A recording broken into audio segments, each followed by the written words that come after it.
Three words to give me inspiration for any day I'm feeling down. 3 words. 3 words. You're gonna die. Yeah, that's inspiration. Do something about it. Do something about it. Fucking love you. I love you too. Take care. Ouais, ben ça c'est exactement le genre de citation qui me fait réfléchir puis qui me motive à vous faire le VV Frog Show depuis over 100 épisodes. So, fuck yeah, je suis Jess, The Harvesting Frog. Bienvenue au VV Frog Show. Donc, bon matin la gang, épisode 151. Le matin, on dirait que je suis comme plus hype que l'épisode 150. Je suis comme, oh yeah, 151.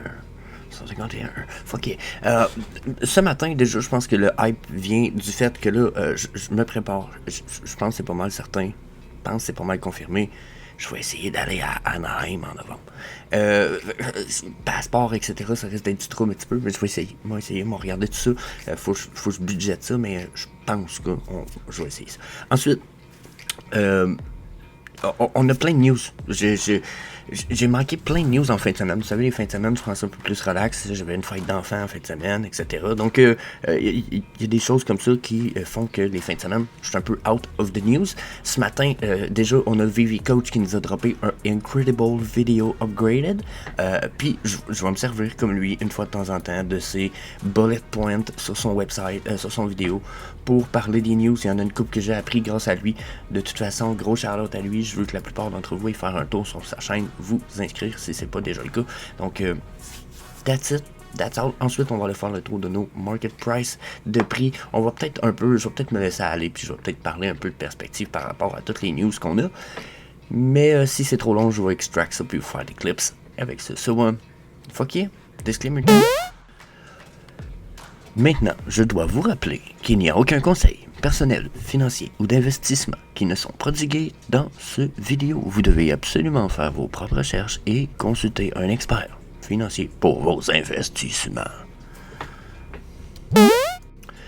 Donc, c'est sûr que, bon, first of all, il faut commencer par le dire, ils ont eu Patrick Hughes qui s'est présenté durant une espèce de mini-conférence qu'ils ont fait durant le DayCon. C'est super huge news, ça s'annonce super bon pour le futur. Il y a eu des bonnes news, des bons événements. On a même des interviews qui s'en viennent avec Benjamin de Ben NFT. Je vous le dis, là, il y a du good stuff qui s'en vient. David Yu a laissé sortir quelques hints, peut-être des petits indices, comme là on en voit un. Coca-Cola. Je pense pas que c'est promené que ça pour rien. Probablement d'autres hints qui s'en viennent. Donc, on a vu une box avec des bonhommes. Il y avait un logo Vivi sur la box. C'était un physical collectible. On a eu... il y a eu plein d'affaires qui sont passées. On a même eu, en fait... Je peux-tu le retrouver vite?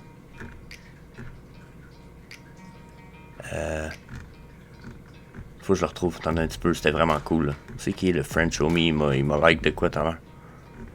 Oh my fucking god. I hate that. Ah, c'est j'ai ça. Donc, direct ici, on a Fanny qui avait fait un post où ce qu'elle demandait je devrais-tu le vendre pour acheter un Todd? Je devrais-tu le vendre? Puis, vous comprenez-vous? Puis elle a eu un logo de Gold and Silver. Puis elle se demandait, je devrais faire quoi avec ça? Puis elle a décidé de finir par le garder. OK? Quand elle a fait son logo disant qu'elle allait le garder, David Yu, il a écrit VV Box. Logo. De quoi box? Vous voyez, j'ai écrit comme box. Genre, what the fuck? So, perspective, gardez ça in mind, moi je vous le dis. Ils parlaient de Phygital. Ils ont parlé beaucoup de Phygital depuis le dernier mois, qui est un mélange entre digital et physical. Donc vous avez un digital, vous avez un physical. Phygital. D'après moi, PV Box, c'est un logo physique en gold and silver ou de quoi que ça en vient. Donc là-dessus, keep ça in mind. Ensuite, on jump right away. Comme je vous disais, on s'en va sur le VV Coach Show. Les bullet points sont incredible. Donc, on va faire le tour de ceci. Déjà, premier bullet point, si vous voulez mon avis, il est ici. OK? On peut s'attendre à beaucoup de marketing pour la fin 2022-2023 qui visent des cibles précises comme les fans de Marvel, Disney ou encore des collectibles précis.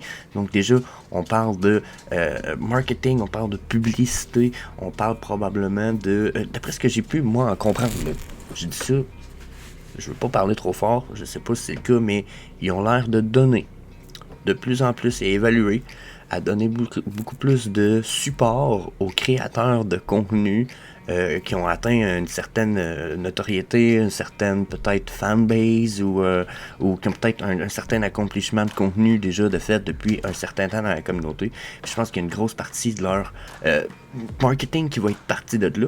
Puis justement, il risque d'en avoir qui vont être un peu plus orientés vers Marvel, Disney, etc. Donc d'après moi, il y a un peu de tout ça. Il faut penser aussi qu'ils ont une team marketing maintenant. Donc c'est sûr qu'ils vont commencer à évaluer tout ça. Ensuite, le prochain bullet point est à propos des catégories qui s'en viennent pour Vivi. Là, on parle de sport, on parle de musique, puis on parle aussi de véhicules. Il a été dit un peu plus loin, je pense, dans le sucre, justement dans une vidéo de coach, qu'on avait aussi avoir beaucoup plus de véhicules qui allaient s'en venir dans les mois à venir. Donc, évaluer ça. Sport, véhicule, sport. Peut-être qu'on parle aussi de NASCAR, parce que je pense que ça fait partie d'un certain sport. Ça pourrait être un paquet de choses. Mais je pense que la musique est un point important qu'il faut qu'on parle dans la mesure où pensez à ça. Imaginez un showroom où vous allez inviter comme 12 personnes puis que vous faites comme Randy Chavez ou comme moi ou comme Benjamin qui fait des spaces ou ce que là on veut jaser. Qu'est-ce qui peut être intéressant d'avoir dans une espèce de place comme ça si c'est pas de la background music, you know? Puis si on veut pas, puis Vivi veut pas contrevenir peut-être à des droits d'utilisation, puis devenir une espèce de YouTube sur le Viviverse dans des showrooms ou quoi que ce soit, il va falloir peut-être qu'ils introduisent de la musique. Puis je pense que leur idée, ça va être d'introduire de la musique sous format. Ils vont probablement avoir peut-être des chaînes radio. OK?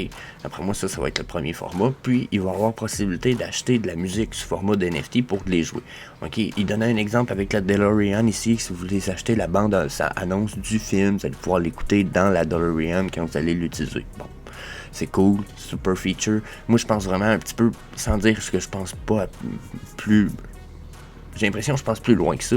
C'est que c'est cool pour la DeLorean, mais moi, c'est dans le showroom, dans certaines pièces du showroom, devant certains collectibles. Je pense que d'avoir une espèce d'optique de jukebox ou de section de musique playable selon les sections, un peu comme quand on va dans nous à Montréal, on a déjà eu ça, c'est un bar qui est sur 3 étages, chaque étage a son style, t'sais. Donc je pense qu'il y a une possibilité jusqu'à un certain point qu'on en vienne là. Je pense que c'est une vision qui ferait du sens pour le futur. Moi, ma vision, c'est que la musique ferait beaucoup de sens. J'espère qu'on va en avoir beaucoup. Dans la mesure où j'espère qu'ils font affaire avec des studios qui ont des bons artistes. OK? Si on n'a pas ça, je comprends que la bande-annonce d'un film, ça peut être fucking cool, là, parce que justement, des fois, il y a des bons artistes qui font une tracks pour ça, ou une tracks pour certains films, puis c'est justement pourquoi des fois ces tunes-là deviennent connues, c'est parce qu'ils sont dans un film, puis là, le film fait connaître la tune qui est déjà super bonne, donc le potentiel est bon. En plus d'avoir des pièces NFT, la première apparition de n'importe quelle band qui existe ou qui existe plus, là, que ce soit AC/DC ou que, je sais pas si vous comprenez, que ce soit Cain ou je sais pas qui vous pouvez penser au Québec ou en Europe, je sais pas si vous comprenez, ça peut être fucking interesting. Ça pour moi, c'est une grosse catégorie. J'ai hâte que ça drop, j'ai hâte de voir comment ils vont gérer ça. Le sport, j'ai hâte, je laisse en suspens, je sais pas quoi en penser. Peut-être que vous allez peut-être plus être excité que moi, peut-être que genre, je sais que vous, c'est ce que vous appelez le football en Europe, parce que je sais qu'il y a beaucoup d'Européens. Vous, peut-être, vous allez aimer avoir, exemple, des pièces 3D d'artistes. Je sais que David Yu, il a aussi dit, j'en ai parlé la semaine passée, que ils veulent préparer tranquillement leur communauté à ce qu'à un moment donné, en réalité augmentée, tu sois capable de mettre un bonhomme à côté de toi, puis qui ait l'air tellement réaliste que s'il faudrait que tu aies des lunettes de réalité augmentée, tu te méprendrais à savoir s'il n'est pas vraiment à côté de toi. Puis quand je vois sport, je me dis artiste sportif, genre que ça soit qui joue au tennis, peu importe, là, ok? que ça doit être Zidane, je pense son nom, qui est un joueur de soccer, que ce soit lui ou n'importe qui, quand vous êtes rendu, vous êtes capable d'avoir des modèles 3D qui ont quand même une bonne qualité. Là, j'avoue que ça pourrait aussi être intéressant. Mais je suis pas un sportif. Donc, peut-être, laissez-moi votre avis là-dessus dans les commentaires. Donc, pour la prochaine étape, là, j'essaie de parler vite, mais d'articuler un peu plus, parce qu'on m'a dit que les Européens pouvaient avoir de la misère avec mon accent, ma vitesse de discussion. Donc, d'élocution, je crois le vrai mot, mais bon, quand même. Donc, je vais essayer d'être plus clair, mais j'essaie de rester rapide. Donc, ils ont parlé du Weverse qui allait sortir par étape par étape. Je crois que la première étape étant une grosse mise à jour de la showroom, ils en ont parlé déjà, que les showrooms allaient être super upgradés. Puis là, ils ont parlé de quelque chose que je trouve super intéressant, que je n'avais pas vu venir, dans la mesure où que maintenant, avec l'introduction des metadata, ils vont essayer d'introduire dans le Weverse des cases avec les métadonnées des metadata. Donc, vous allez avoir votre collectible dans votre showroom, puis il va y avoir une petite case à côté qui va permettre peut-être de cliquer dessus, puis d'afficher minté telle date, Marvel officiel, first appearance, première édition, les numéros de mint. Donc, tout ça pourrait être vraiment nice. Déjà, quand je vois ça, je me dis, oh, ok, là on tombe dans de quoi de vraiment intéressant, parce que je vais pouvoir me créer éventuellement une espèce de showroom avec plein de collectibles, montrer ma collection, inviter des gens, faire play de la musique.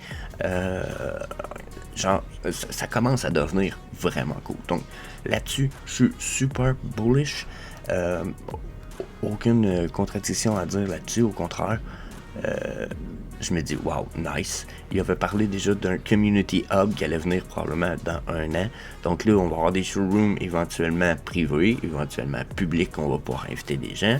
Éventuellement, on va avoir une espèce de centre communautaire, qu'on va pouvoir se rejoindre dans un hub. Je trouve ça vraiment nice. Pour vrai, cool. J'ai hâte de voir la suite. Vraiment impatient. Donc, la semaine passée, David Yu déjà avait parlé d'introduire des features dans l'application, ok? Il n'avait pas parlé d'utility, parce que utility, c'est lié directement à vos collectibles. Là, il a parlé de features qui seraient ajoutées dans l'application, puis je pense que c'est en lien avec le MCP et ou le Hoop. Puis, ce qui est écrit ici est fucking amazing, j'ai hâte de voir l'extrait vidéo de ça, j'ai pas eu l'occasion de le voir, ok? Des vidéos mentionnaient un mécanisme, donc un feature, qui permettait de brûler nos collectibles. On a toujours parlé de burn des collectibles, on burn des homies en ce moment, mais là, burn des collectibles, ça c'est fucking huge. Par contre, c'est encore plus huge, parce que là, il dit les licencieurs, souvent, là, ils ont des prototypes 1 à 10 exemplaires de bonhommes qui allaient vous présenter. Donc, un Mighty Marvel de Thor qui est comme ça, ben, peut-être qu'il y en avait un qui était de même. Peut-être qu'il y en a un qui est... Comprenez-vous? Puis ils disent, ça c'est des prototypes qu'en théorie, jamais personne ne va vendre. Il dit, nous, on va offrir la possibilité de vendre, on va ouvrir la possibilité de burn certains de vos NFT pour avoir la chance d'acheter un de ces prototypes-là. Donc, ça fait penser un peu au modèle qu'on a présentement, où il y a des auctions. Ces auctions-là vont changer un petit peu aussi. Où ce que là, ils vont y aller plus du style modèle loterie un petit peu. Où ce que vous allez burn des NFT, ça va vous donner la possibilité de participer à une loterie où ce que vous allez pouvoir avoir la chance d'être un de ceux qui va acheter le collectible prototype X de X-Men, mettons, ou de Dr. Octopus, qu'au début, ils l'ont fait rose au lieu de le faire rouge. Donc, plein d'affaires de même que je pense qui sont vraiment intéressants parce que là, vous allez pouvoir dire genre, j'ai pas juste la première édition, j'ai la première édition qui a été refusée du modèle de Thor, tel truc, ou je sais pas si vous comprenez.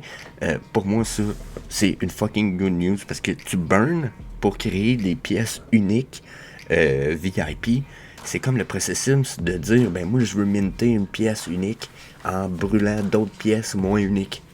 Donc, c'est super huge. Jusqu'à un certain point, ça donne aussi...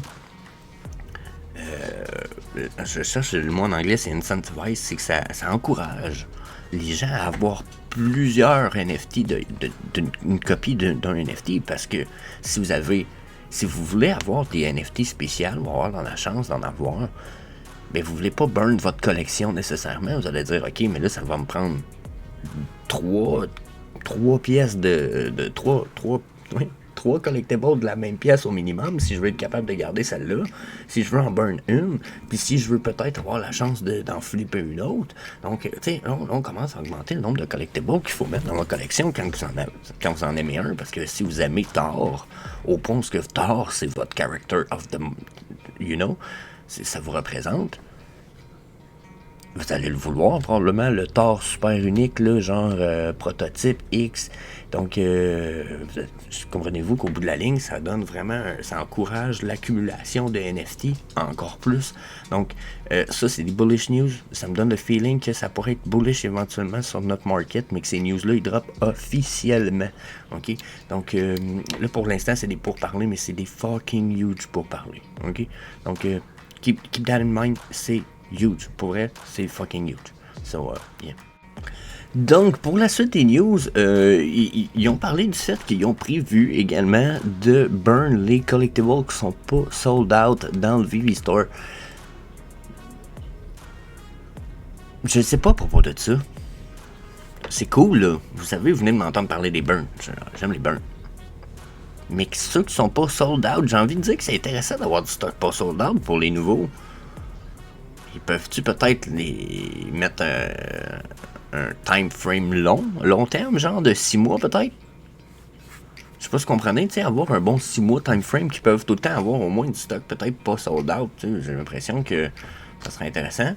Éventuellement, surtout que l'adoption va finir par arriver de plus en plus, quoique là on est peut-être pas assez pour ça, mais là-dessus, j'ai l'impression que c'est peut-être pas nécessaire. Ensuite, ils me disent qu'il y aura bien des airdrops pour les grandes marques, pas plus de précision sur ce point-là. Il y avait une calotte de quoi, j'ai dit tout à l'heure? Coca-Cola de vidéo. Moi, je l'ai toujours dit, le Starlight set, il avait fait beaucoup de publicité en arrière de ces autres sets-là, Coca-Cola. Ils ont un gros marketing en arrière du Starlight, puis des affaires de Coca-Cola, puis les autres NFT qu'ils ont ailleurs. On dirait qu'ils ont juste pas donné encore les utilities puis le potentiel au NFT qu'il y a sur Vivi.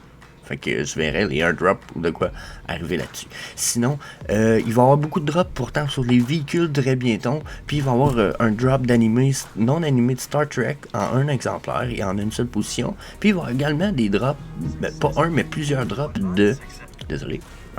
Plusieurs drops de Star Wars véhicules. Donc là, encore là, les fans de Star Wars, Star Trek, super fans, ils vont-tu nous sortir Stargate, s'il vous plaît? Colin, donnez-moi du Stargate. On dit que j'aimerais ça qu'ils nous redonnent ça. C'est tellement meilleur que ces deux autres séries-là. Mais bon, ça c'est mon avis, là, moi, Stargate, j'ai aimé ça beaucoup. Mais bon, je vais juste vous donner mon... Ici, là, ok? Donc, yeah, that's it. Donc, good news là-dessus. La next news, ça se trouve à l'air. Donc, pour ce qui est de la prochaine news, puis pas mal une des dernières, ça je me souviens bien, Davidio a pensé à changer le modèle des enchères un petit peu, probablement qu'il va encore faire des modèles des drops de un exemplaire à enchère, mais il pense introduire un système de loterie du style où ce que tout le monde paye 5 gems, puis il y en a une des personnes là-dedans qui est comme « Oh, c'est toi qui as gagné », puis tu as accès à avoir le collectible gratuitement pour le prix de ton 5 gems. Donc rendu là, ça c'est super news encore une fois. J'ai rien à dire contre ça. Je trouve ça cool de donner un peu plus de chance peut-être à ceux qui ont pas nécessairement plein de moyens à mettre des milliers de dollars pour une pièce unique. Un peu dans mon genre. Tu sais, moi aller mettre 40 000 pièces pour un David Warhol, il n'y a aucune chance que ça arrive. Donc yeah, that's it. Ensuite, les NFT de Isla, donc on va aller les voir rapidement tantôt, qui sont sortis durant le Comic Con. Il y a eu une erreur sur le nombre de mint, puis c'est de la faute à David Yu, parce qu'il aurait dû en avoir plus. Donc rendu là, ça risque d'être quand même une erreur qui va aider à booster le prix, mais je sais pas, si on compare ça, puis le Donnie, en théorie, Donnie est supposé avoir plus de popularité, mais si je me trompe pas, il y a plus de mint. Ouais, il y a plus de mint, mais en tout cas, c'est une question de cash, là. Je suis pas sûr que, jusqu'à un certain point, j'ai vu beaucoup de gens comparer ces deux pièces-là dernièrement. On va sûrement aller voir ça un peu plus tard. Ça va être intéressant à étudier. Sinon, Kai Kao, l'artiste derrière les NFT qui a sorti encore ce week-end, les Hypebao, qui sont comme des petits jumplinks là, que tu peux cuire. Il a dit qu'il travaillait déjà sur quelque chose de physique pour les détenteurs du NFT. Donc là, ça veut dire que vous allez probablement recevoir un NFT ou il y en a certains qui vont gagner la chance de recevoir un NFT là-dessus. Donc, yeah, that's it. Pourquoi je peux suppléer? Donc, yeah, that's it. On va aller voir nos 3D Collectibles. Je laisse ça là pour les news. On a assez survolé ce matin. On va pouvoir en reparler en masse tout le long de la semaine. So, fuck yeah. No Collectible Price. On va aller voir de quoi ça a l'air, ce market là. Donc, pour ce qui est de notre market cap, si on regarde nos 3D Collectibles ici, on voit qu'on est sur une rise. On a passé quand même de 200. Ben, c'est sûr qu'ils sont repartis ici. On était à 225. Puis on s'est rendu à 252 pour notre market cap en ce moment. C'est quand même une super bonne news. On reste dans notre canal entre la ligne blanche et la ligne jaune. Vous pouvez voir, on n'en sort pas vraiment. J'ai même l'impression qu'on pourrait avoir une drop une fois qu'on va aller retoucher cette zone-là ici, probablement dans les alentours de 275 milliards. Donc, millions, excusez. Donc, jusqu'à un certain point, je pense que le potentiel est bon pour la remontée. On a des bonnes news, ça risque de nous pumper le price éventuellement. Mais be careful parce que là, on a des bonnes news, mais si ça traîne un peu de la patte puis qu'on attend encore un mois ou deux durant ce mois ou deux-là de news ou de temps mort avant le temps des fêtes, ce qui pourrait être le cas, d'après moi, ils vont attendre un peu avant de nous dropper des big news. Ils vont attendre novembre probablement, Anaheim, Decon. Donc, si tout ça est pas mal plus sérieux, puis que ça va juste à là, d'après moi, on va avoir une rise, mais on va repartir sur la drop-down pendant un certain temps. Donc, ça, c'est pour les 3D Collectibles. Si je venais appliquer ça sur notre market cap général, faut que je leur trappe ça ici. Oups, une petite coche au-dessus. Donc, vous voyez qu'on a justement, au contraire, refusé de dropper en bas de notre canal principal en blanc. Donc, si vous voulez mon avis, c'est une bonne news. Ça nous montre qu'on a refusé de crasher notre market jusqu'à un certain point 3 fois. Donc, d'après moi, on va rester entre notre ligne jaune et notre ligne blanche encore pour un bon moment. Ce qui nous ramène downtrend, mais ce qui est une downtrend au moins pas trop violente. Donc, pour les prochains mois, probablement à vérifier. Mais n'oubliez pas, regardez, notre market cap a quand même eu un 7% de rise. Hein? Donc, la fin de semaine a aidé beaucoup. Je pense que ça a créé beaucoup de bullish sentiment pour beaucoup. Ceux qui sont allés et ont un peu pas mal capoté pour la plupart. Donc, yeah, n'oubliez pas ça. On va aller voir à ce temps les mouvements sur le 24 hour. Donc, on n'ira pas nécessairement faire le tour des movement price sur le 24 heures. On le sait, là c'est sur une rise. Les rises de price sont probablement plus importantes que les drops de price. On a quand même des drops de price importantes. Là. On a celui-là ici là, qui vient de dropper de 3000$. Il vient de passer de 9000 à 6000$. Là. C'est quand même, hein, Ghostbuster logo, ça reste quand même un Grail. N'oubliez pas aussi, j'ai ma petite fiche des Grail Potential. Vous voyez ici, Grail, lui, ça se trouve être une pièce qui a... Attends un petit peu si j'ai ici... Oh, faut que je... un peu. Ok. Donc, on voit 188 éditions. Donc, si vous voulez mon avis, popularité moyenne avec une pièce qui rentre dans un tiers 5. C'est quand même un très bon Grail. À 6000$, attendez un petit peu, on va voir son all-time high était à 190 000, ce qui est probablement un flash qui fait pas de sens, mais son all-time low est à 6000$. À 6000$, on est à 500$ de différence avec son all-time low. Ça risque d'être une super belle opportunité. Comme je vous dis, regardez l'échelle de Grail ici. Oh my god. C'est vraiment... Oh, on a un petit peu. Je savais pas que je vous fasse ça. On va rebarrer ça. Je savais pas si c'était débarré. Vous voyez, c'est une... Si vous voulez mon avis... Ok. Donc, si on continue ici, Beta Animated Number 1, quand même intéressant. Il y en a 4000 éditions, 22$, c'est quand même pas cher. Great Expectation. Le Patrick Hughes, je comprends pas comment ça qu'il a pu descendre de prix vu la fin de semaine qu'il vient d'avoir. Peut-être justement parce qu'il y avait rise in price de beaucoup durant la fin de semaine, mais son all-time high à 250, son all-time low à 119, 170, il est pas mal middle price. Donc moi je pense que ça risque d'être très voulu dans le futur. Surtout que Patrick Hughes, on l'a vu en fin de semaine. Pour ceux qui n'ont pas eu le temps d'aller voir les photos, allez voir sur Ecomi. Le monsieur a beaucoup de talent. Ça fait longtemps qu'il fait des pièces d'art. Il a un style super unique. Mais là, faut pas oublier une chose, il est pas jeune, le monsieur, là. Moi, j'ai vu des photos l'année passée, je viens de revoir des photos cette année, j'ai fait... Il a pris un coup de vieux, le monsieur, il a pris un coup de vieux, là. C'est le genre de monsieur qu'éventuellement, on va le perdre. Ultimement, je le souhaite à personne, mais s'il peut vivre 300 ans, je le cours. Mais ultimement, moi je vais mourir, vous autres aussi. Lui avant nous autres. Ça s'en vient. Donc ça ici, là, c'est un peu ridicule de voir ça à ces prix-là. Pensez à ça. Perspective de dans 5 à 10 ans, là, vous allez me dire, ouais, mais il peut vivre 20 ans encore. Okay. J'y souhaite.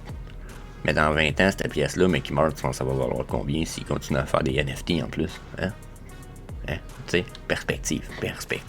Donc, Feature d'Alison Bemcat, super cool.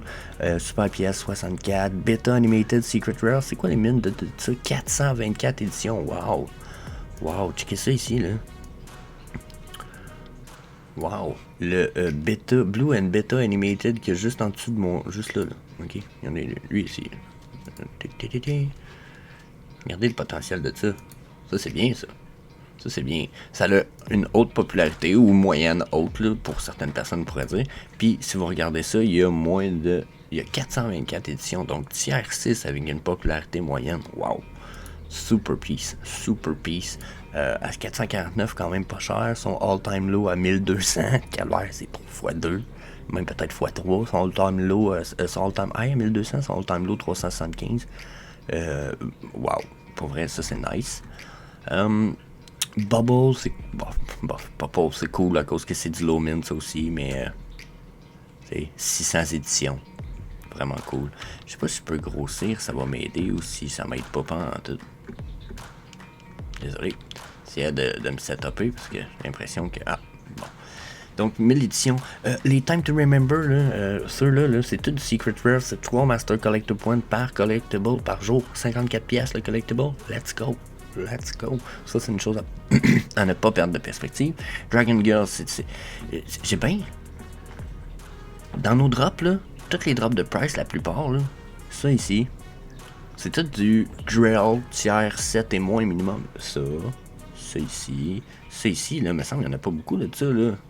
1500, ok, on n'est pas dans le Grail. Mais No Time to Die, Bubble, il y en a 600. Ça ici, il y en a 500. Il y en a 1200. Il y en a 2017. Il y en a 1800. Tu sais? Il y en a 3000, ok. Mais il y a gros des grails, je trouve. Je l'ai toujours dit dans les débuts de mes vidéos, achetez ce qui vous plaît. Achetez 2 pièces qui vous plaisent, puis achetez une pièce qui va valoir la peine, puis que vous avez étudié, que vous avez évalué, que vous avez demandé à plein de gens, du genre un Dark Vader, genre. Ou ce que vous allez dire, est-ce que ça a le potentiel de valoir cher? Oui, good, je la jette pour leur vendre, pour acheter plus de choses que j'aime dans le futur. Mais achetez pas juste ce que vous aimez. Ça, c'est mon conseil personnel. Je vous suggère pas d'acheter juste ce que vous aimez. Pour moi, c'est rendu une grosse erreur de faire ça, parce que si vous prendriez au moins le potentiel de faire un peu de recherche, puis d'acheter une bonne pièce sur 3 qui a un bon potentiel de vous faire un bon retour monétaire dans les 1 à 5 ans, let's go! Vous n'allez pas le regretter, au contraire. Moi, je pense que, au contraire, si vous achetez juste ce que vous aimez, vous allez regretter de ne pas avoir acheté des pièces avec un gros potentiel. Donc, vivre de regrets dans la vie, c'est rien de bon. Puis d'être dans l'extrême ou dans l'autre, d'acheter juste ce que vous aimez ou d'acheter juste ce qui a le potentiel de vous faire de l'argent, je pense pas que ce soit une bonne solution. Les extrêmes sont jamais bons. Je vise le middle ground. Achetez 2 pièces que vous voulez pour une pièce qui a le potentiel de vous faire un bon retour monétaire. Donc, notre financial advice, vous avez vu le disclaimer au début de la vidéo, mais c'est ma vision maintenant. Donc, je vous la partage. That's it. Donc, Dark Vader, Coca-Cola, Green Goblin à 98, c'est genre, il a monté à 900 ce style-là. Il a déjà monté à 900 balles. Regardez ici. 900 balles. OK? Total listing, il y en a 3300 seulement. C'est un ultra rare. First appearance. Genre, oh my god. Dark Vader, même si c'est le common, à 100$, il y en a qui réalisent pas, là. Ça reste Dark Vader. Ça reste First appearance. Dark Vader. Boba Fett. First appearance. Genre, les opportunités sont fucking là. OK? Deadpool the Duck. Secret Rare. 119. N'importe quoi. OK? Les mint éditions de ça. Il y a 1900 éditions de ça, tu sais. Moi, je vous le dis, dans le futur, on va regretter des... Spider-Man Jump to Action. C'est le Modern Marvel Season 1. C'est une first appearance, si je me trompe pas. 218. Faut-tu vous les donner, les collectibles aussi, dans le fond? Des fois, puis je chicane personne, mais c'est parce que 195 Pride 2. Ça a monté à combien, Pride? Ça a déjà monté à 400, cette Pride-là. C'est quand même, quand même pas donné pour un Pride, là. Yucky Charmer Gold. Il y en a 666 éditions de ça. Ça a déjà valu 3008. Là, il est à 325. Les potentiels sont là, la gang, mais vraiment là. Puis, je vous invite à vraiment utiliser le website sur ordinateur de My NFT Tracker. Vous avez la possibilité d'y aller, fait que la différence avec le all-time low, super website. Justement, checker, différence avec le all-time low. Tout 8,88, 8,80, c'est n'importe quoi, là. OK, 44, 17, all-time low, lui, là. C'est 32,25. Des nouvelles pièces, bien entendu. Des fois, les prix sont plus durs à faire le deal. Mais les Ilzy là, juste ici, justement, checké. Total listing, 777 de celui-là. Donc, vraiment pas beaucoup. Puis 17 piastres, là, c'est vraiment, tu sais, 7000, c'est quand même, c'est ça, 777 éditions. OK, c'est un grill pour 17 piastres. C'est un grill tiers 7, vous allez me dire qu'il a une popularité moindre, mais tabarnak. Attendez, on va aller voir les Ilzy là. Donc, checker ça, c'est les Ilzy là. Ça fait partie de la nouvelle série. 1500 pour le plus cher. Il y en a combien de ça? Attendez un petit peu, je vais essayer de cliquer. 111. Oh my goodness. Oh my goodness, regardez ça. Ça là, ça s'en va. Genre, ici. C'est quand même respectable pour un collectible que personne connaît, je vais dire ça comme ça. Là, ben, je vais essayer d'en aller. Je vais aller voir le Ilzy Wood, voir. 444, on est quand même ici. Ok. C'est pas la pièce de fou, là. J'avoue que j'achèterais probablement. Mais je dis que j'achèterais pas à 17$, je la trouve vraiment pas chère. Oh my god. 15, 16, 17, là. Puis, je vais aller voir les Zilla Fire. Tu sais, c'est toutes des grills. Calvaire. J'ai de la misère à. J'ai vraiment de la misère à me setter. 800, 700, 400, puis 111. Genre, ça aurait dû être quoi? Ça aurait dû être. Puis en plus, il y a eu une erreur, fait que ça aurait dû être quoi? 9000, puis. etc. Oh my god, je suis curieux un peu. Je suis curieux de voir si ça va avoir la popularité. On rentre dans des grills. Vous en pensez quoi des Ilzy là? C'est fucking affreux, là. C'est. Genre, j'ai déjà vu la version physique. Ceux-là, les physiques sont vraiment plus beaux que ceux-là, là. Genre, en photo, on l'a vu en masse. Fuck yeah. Ceux-là. On dirait que je suis pas conquis. Vous en pensez quoi, vous autres, les Ilzy là? Je pense pas que ça conquit grand monde, mais bon. That's it, sinon, all-time low, qu'est-ce qu'on a proche de all-time low? Hein? On a des, bon, Mickey Mouse Card, c'est cool. Dragon Girl, 188, super cool, là. 2200 éditions, 2222 éditions. C'est nice. 777 éditions Radioactivité. Donc, bientôt, il va peut-être falloir que je modifie mon échelle de grill parce qu'on commence à avoir de plus en plus de grills sous les 1000. Puis, je vous avoue que j'ai jamais reconsidéré vraiment les tiers 7 dans mon échelle de grill comme étant des grills. Je pense qu'on commence à tiers 6 puis peut-être même tiers 5. Mais quand même, de toute façon, le but de cette image-là est juste de porter à la discussion. Mais quand même, je trouve ça intéressant. On a des pièces de plus en plus avec des low mint, des affaires super intéressantes. Les prix sont vraiment bas. Donc, dites-vous une affaire. Moi, j'ai déjà failli avoir 10 bubbles à 100$ chaque. Pour 1000$, j'en avais 10. Aujourd'hui, il y a 1500 chaque. On est encore en bear market. Donc, on a plein de choses en ce moment qui sont comme ça. Puis qu'on les regarde aujourd'hui, puis qu'on dit, ouais, je sais pas, puis qu'à un moment donné, ils vont valoir 1500$ pièce. Puis qu'on va avoir l'occasion de les acheter peut-être à 17$ pièce. Donc, no kidding. Faites vos propres recherches. Évaluez vos shits. That's it.